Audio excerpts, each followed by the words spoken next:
Prinsip-prinsip pemikiran mazhab monetaris. Yang pertama ada teori kuantitas uang. Monetaris memandang jumlah uang beredar dan sirkulasinya adalah fungsi dari tingkat harga dan output real perekonomian. Mereka kemudian merumuskan formula teori kuantitas uang sebagai berikut. M yang artinya jumlah uang yang beredar dikali V velositas uang sama dengan P tingkat harga dikali Y output real. Velositas uang menunjukkan ke Anda berapa kali uang yang sama berpindah tangan selama 1 tahun.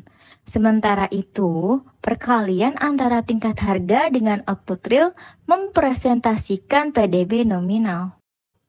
Sebuah studi kasus yang terkait dengan teori kuantitas uang dari mazhab monetaris dapat melibatkan pengujian teori tersebut dalam konteks ekonomi suatu negara.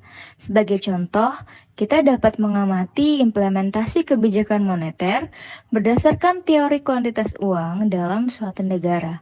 Misalnya, sebuah negara menerapkan kebijakan moneter dengan fokus pada mengendalikan pertumbuhan jumlah uang beredar agar sejalan dengan pertumbuhan ekonomi. Studi tersebut dapat mencakup analisis dampak kebijakan tersebut terhadap tingkat inflasi, suku bunga, dan pertumbuhan ekonomi. Kelemahan dan kelebihan aliran monetaris. Yang pertama ada kelemahan. Kelemahan utama dari kebijakan moneter adalah asimetri, yaitu suatu kebijakan uang ketat adalah sangat efektif guna mencegah pinjaman baru karena kelebihan cadangan dikurangi.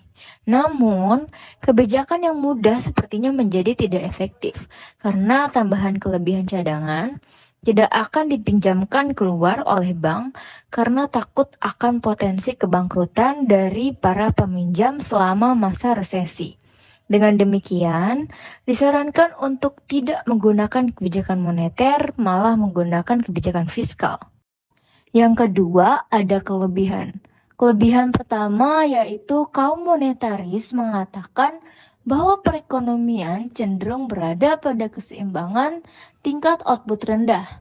Yang kedua, turunnya suku bunga akan mendorong investasi dan turunnya tingkat harga akan mendorong konsumsi melalui Pigou Effect.